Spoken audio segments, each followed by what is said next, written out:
O Homem Sem Talento, do Yoshiharu Tsuji. O mangá reflexivo, não é fácil de ler porque do tipo, nossa, ele está simplesmente colocando aqui em um espelho, né, se você conseguiu sucesso ou não. É um drama, um artista, um autor aqui que ele se coloca um pouco, né, ele acaba inaugurando esse gênero, né, de colocar uma história pessoal e com isso conseguir uma narrativa já é uma coisa mais comum ao nosso tempo, tanto que os quadrinhos europeus eles fazem isso, lá o From Home e tudo mais, e consegue ser, só que ele coloca alguns elementos da vida pessoal dele, mas ao mesmo tempo tem a liberdade lírica para construir esse personagem, né? Que é o mangaka, e tudo aqui é muito pontuado, por assim dizer, em termos assim, as escolhas, o que ele faz como profissão, ou melhor, as tentativas que ele o faz, seja com fotógrafo, com as antiguidades ligando, mas mais precisamente, ele é um vendedor de pedras. E isso é uma boa sacada, né? O Quintanilha, ele faz aqui o prefácio. Para aqueles que não conhecem, Quintanilha é um quadrinista brasileiro que representa, tá? Não é questão de prêmios. Ele trabalha com o cotidiano e por isso sente essa dificuldade e acaba encontrando ali um par, né? Que o Tsuji, ele faz isso aqui, tá? Ele consegue ter essa mensagem. E por que essa escolha do rio, né? De você vender pedras em termos do rio? O que é o rio? Tu logo imagina que é a vida, né? Então essas pedras é o percalço, está vendendo isso. E você parado é muito. E também você pode colocar um rio, lembra logo o tempo, né? Em termos até mesmo mudança, que você está diferente, só que você se mantém como uma pedra. No caso do personagem principal ali também, sem mudar. E pouco a pouco aquilo ali te deteriorar e te levando, mais uma vez, não só apenas tempo barra vida. Até a escolha da questão do sexo da criança, né? Ser um menino, você acaba aflorando mais o drama, né? Você demonstra isso do tipo, ó, você está gerando um outro ser e esse personagem, ele vai tangenciando, ele vai se tornando cada vez mais miserável. Estamos quase o ponto aqui de mendigância. Ele vai levando a família à ruína financeira. Ele era um autor, só que ele se recusa a trabalhar. A arte não é valorizada, passa por um de transição e ele vai buscando outras coisas. E a mulher vai sofrendo, né? Ela vai espalhando panfletos, ela vai caminhando e tem essa própria responsabilidade do homem como fazer o sustento da família. Tem N discussões aqui, tá? E inclusive a forma como acaba é uma. Quando eu li, né, eu falei, gente, isso aqui é muito anticlímax. Essa aqui é a palavra, né? Por que fez isso? E depois, não, até isso é de propósito. E até mesmo em termos de narrativa, você sai um pouco da jornada do herói, né? Todas as histórias que que nós vamos ler, vamos dizer assim, ou ver no cinema, a grande maioria é tudo jornada do herói. Apresenta o personagem está no status quo. Isso tem o quê? Em Senhor dos Anéis. O personagem representa uma mudança. Depois ele sai, ele evolui e depois ele retorna ao ponto. Mas isso acaba sendo tão comum. É repetido porque funciona. É altamente funcional, tá? Mas acaba se perdendo um pouco nas opções de narrativa. E você olha e não tem como fugir muito. E aqueles que fogem acabam você tendo um olhar mais crítico. Por exemplo, eu assisti um filme muito tempo atrás que era do Casey Affleck. E o que acontece? Tinham os dois personagens e dali eles vão vagando no meio do deserto num carro E eu lembro que um deles sobe na pedra, no caso o Casey, e o outro tá lá embaixo e fala: Ei, você podia pular essa pedra. Pulo, não pulo, pulo, não pulo. Ah, mas se eu pular eu vou me machucar, está no meio aqui e vai acontecer. Vai, mas pula, tem areia, eu vou colocar. Aí pede um outro tempão para preparar para o outro pular. E depois o outro personagem decide não pular. Isso é brilhante. Em termos de narrativa, porque você espera o quê? Eu vou fazer alguma coisa e vai ter esse acontecimento X. A leva para B. Mas na vida nem sempre é assim. Tá? Você recua, você simplesmente não avança. E por que eu estou contando isso? Porque aqui tem isso. Aqui tem elementos muito, muito críveis na questão da reflexão de um personagem não conseguir olhar para si. No caso, temos no final, ele acaba criticando outros por ter um pensamento ali econômico e até como artista do tipo, nossa, que fulano que idiota. E ele, ele acaba não olhando. E muitas vezes nós também fazemos isso. Tá? Criticamos o outro. Olha as reflexões que são colocadas nesse mangá. Tá? A primeira coisa, ele já pergunta para você se você tem sucesso ou não. Depois tem a questão econômica e o drama que você vai vivendo com esse personagem. E você vendo que é isso. Tá? E a questão da mendigância. Você fica até mesmo pensando, né? Porque aí que tá, né? Como é que alguém acaba nas ruas?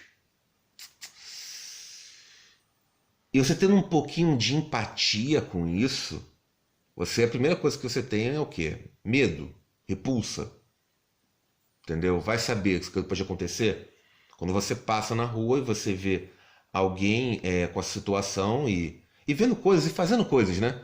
Tanto alimentando os seus filhos, que acabam... as pessoas da rua também têm filhos. E aí que fica mais drama ainda. Mas, e fazendo? Você passa, aí você vê fulano tal fazendo o quê? Sexo. Detalhe, né? Já ia levar para o lado da piada, mas isso é muito sério para brincar com isso. Já ia falar, cuidado com a sua mulher. Mas o que acontece? Mas eu já vi. E até em termos assim, relatos, tava um casal oferecendo isso na rua por drogas, né? E em situação realmente deprimente. E você vê, gente, como é que os humanos acabam se sujeitando a isso, como é que parou esse ponto. Todos nós temos pais, todos nós temos ali famílias e em termos de ligação econômica é muito fácil você resolver isso para não ficar nessa situação. Mas você vê que não é tão fácil assim para alguns. Entendeu? E não é fácil para a grande maioria. Porque a pirâmide ela é sempre massacrante, né? Tá ali o topo, tem que manter a estrutura e vamos pisando, né? Vamos deixando. E a desigualdade social é uma realidade. Então, não tem como você chegar e falar, isso não existe. Não, existe sim. E ela é massacrante. Aí você fala, aí você vai para uma outra reflexão, né? A questão sobre a economia. Você defende o socialismo, o comunismo. E aí você já pega também, se você for para discutir sobre o Brasil, o movimento contrário a isso, a questão da economia. Mas o capitalismo ele é massacrante, mas é a nossa melhor solução. Mas o fato de ter a melhor solução no momento não significa que essa solução ela seja a definitiva. O próprio Karl Marx fala disso. Uma terceira via era o que buscava, ele não conseguia imaginar uma coisa funcional que resolvesse. Então nós temos o capitalismo atuando, só que ele tem falhas. Ele acaba sendo melhor do que o comunismo e com isso o socialismo? Sim. É duro dizer, mas sim. Porque nós acabamos sendo uma questão de hierarquia, né? Nós queremos ser melhor do que o nosso par, nós temos essa competitividade e com o socialismo ele acaba tirando isso, a coisa mais visível que você tem, que é o sucesso econômico, ainda mais da sociedade como funciona. Então, nós ainda não evoluímos o bastante para que essas diferenças que tem não sejam realmente qualitativas. Então, se você estudou mais, você se sente um pouco, se você é melhor em uma coisa, vamos pensar. Gente, por isso que eu falei que era um mangá reflexivo, né? Porque ele vai te levando como se fosse uma árvore, né? Para várias ramificações de pensamento. Porque você vai pensar sobre a questão do futebol. Por que que um atleta de alta performance tem ali um valor econômico que o que ganha em um mês, você dificilmente, olha o que eu tô falando, vai ganhar esse valor na sua vida. Tem tudo comerciais e tudo mais, né? Não é só o salário, tá? Assim, um contraste econômico muito grande. Quando você pega, por exemplo, um artista de nível A nesse esporte de futebol, e você pega, por exemplo, um artista não, um atleta, né? Desculpa. Aí você pega um atleta B em outro esporte, mas que também tem o mesmo nível, né? Aí, não, vamos falar uma coisa assim melhor, né? Então vamos colocar um A com o esporte X1, entendeu? Um atleta super A e também um atleta super A, mas no esporte X2. Então, e não tem assim o mesmo desempenho porque um esporte teria que ter esse escape, essa loteria para você realmente ter. No caso, o futebol acabou sendo mais popular, mas você pega, por exemplo, um jogador de vôlei, ele vai ter o mesmo salário? Ou a mesma a classe vai receber essa valorização que tem esse esporte? Não. Tá? Ah, mas tem tênis, tem ali o basquete, tem outros. Mas quando você vai fazendo, existe, é claro, uma hierarquia e uma ordem econômica, seguindo também uma questão de pirâmide, né? E você vai levando isso para outras esferas, na questão artística, sobre valorização. Então nós não temos apenas ali o cinema, né? Em termos de arte. Nós temos também ali. É só você comparar cinema versus o quê? A nona arte. A questão, o ganho econômico que você tem, a popularização que você tem nas películas que são exibidas, filmes da Marvel, DC, todos os outros, o ganho ali, quando você compara para os quadrinhos e para o mangá, já é um declive econômico. Aqui é um nicho menor. Ah, mas tem mangakás que fazem sucesso. Até o Dragon Ball, Hyper, sim, mas compara, por exemplo, o Dragon Ball versus o Homem Sem Talento. Poucas pessoas ali vão acabar valorizando que as duas obras elas acabam tendo valor e até aí você consegue fazer ali uma hierarquia do que demonstra mais. Do tipo, ei, o Homem Sem Talento é melhor do que Dragon Ball? Em algumas óticas, sim. Tá? Na questão de apresentação, acaba sendo uma obra mais madura, mas e as outras? Mas aí, é tão divertido quanto? Em gosto pessoal, é legal você ter um escape. De novo, você acaba fazendo assim uma pergunta para difícil, né? Do tipo, por que você está preferindo tal obra e não essa? Ah, porque essa aqui é chata. Não, não é tão simples, tá? Não é tão simples. A questão até mesmo de você ver. Aí olha só, influência e manipulação, né? Sobre o que está sendo te oferecido. Então, com uma história como essa, ela tem muita substância. E isso colocando para percepção por fora, por a coisa extra, né? Algumas obras, elas têm o valor dentro, esse valor in, né? E depois tem um valor out, o que te faz pensar, ou simplesmente a construção, o valor histórico dessa obra. Temos, no caso dos quadrinhos, o Eternauta, que ele vale muito mais por fora do que por dentro, do que em si. E tem outras também, por exemplo, eu vou fazer uma resenha aqui da história do olho. E eu não gostei muito, né, da questão, mas o livro em si, ele vale mais por fora do que por dentro.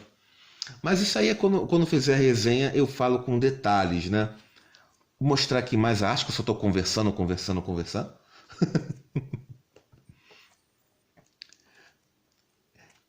Esse drama aqui desse personagem, olha, é um poeta, né? Isso aqui emociona, tá? Ele vai ali com a empatia sobre um poeta que vai morre de forma miserável, literalmente cheio de pelos e todo cagado. Ele não conseguiu conciliar, né? E a maioria também não consegue. Não é que vão ir na mendigância. Não, eles vão procurar outras coisas. O artista, dificilmente ele acaba tendo êxito. Então, o Maurício de Souza é mais a exceção do que a regra. Se bobear, é a exceção que comprova a regra. O que o Maurício de Souza ele fez? A Turma da Mônica, né? Até mesmo ele diz isso. Metade é o talento de criação em termos de roteiro. A outra metade é esse como se vende. E você vai para outros exemplos, para outros autores, né? E você vê do tipo, ei, por que não fez aí a palavra sucesso? Ou se fez foi momentâneo e não tá no momento, né? Como o artista vale menos, a desvalorização, faltou esse engajamento, essa sacada econômica sempre. E como você, como autor, você não consegue. Não adianta você ter 90% e 10%, né? Ou às vezes é o suficiente, mas tem que ser 50-50, né? E aqui, no caso, foi 100/0. Ai, morreu literalmente. Tô rindo aqui, mas não... Porque algumas coisas você tem que rir, não adianta você chorar, né? Chegou no limite nisso, né? Aí o outro catando piolho, gente. Entendeu? É muita coisa. E oferecendo folhas, né? E a poesia em si acaba sobrevivendo a ele, que essa que é a premiação, né? São boas poesias? No seu gosto? Sinceramente, não achei. Mas o drama em si e a questão, e até mesmo do mangá, esse aqui, falando, e aí, você gostou, adorou? Já falei antes com você a diferença entre gosto versus qualidade. A resposta sincera é não. Não, prefiro Dragon Ball. Mas todo esse tempo, toda essa discussão, essa forma, essa reflexão, eu reconheço as qualidades. Não é nem uma, não é nem duas. São várias. Na questão artística, na questão de termos de escolhas, essa questão da quebra do anticlímax, tendo um anticlímax, eu ia falar a quebra do clímax, né? A esposa dele aparecendo toda hora com o rosto encoberto, só falando assim de forma aberta, quando ela vê ali uma esperança, né, geralmente financeira, o personagem pensando em se matar, ele escolhe uma alegoria em termos do pássaro, né? Alguém que fez isso, um conhecido dele, diz que ele tentou fazer um negócio de vendendo passarinhos, só que ele foi apresentado a um homem de garça. E ele não acaba retribuindo. O outro simplesmente acaba voando, por assim dizer. Também em sucesso econômico. Ele pensa fazer a mesma coisa, só que o filho dele acaba atrapalhando. Esse filho que ao mesmo tempo é mais um peso, mais uma pedra, mas também é uma salvação. Em vários momentos ele está ali, por que eu estou fazendo isso? E se você for ver, olha, mais um pensamento. É isso, né, gente? A gente atura muita coisa por nossos filhos. Muita coisa. A gente passa essa responsabilidade por geração para a próxima, né? Do tipo, eu vou dar o meu melhor para o próximo e também com a esperança que consiga lograr êxito que os seus pais depositaram em você. E nem sempre, ou pelo menos eu posso dizer com certeza, a maioria também vai fracassar. Vai conseguir simplesmente, olha esse drama, colocar a responsabilidade para a próxima geração. E isso é uma estrutura econômica. É por isso que nós temos a loteria, para ter esse escape enlouquecedor, né? E até se você for ver, mais uma, né? Tudo isso por um mangá. Então, se você perguntar, ei, é uma boa leitura? Pra caramba, né?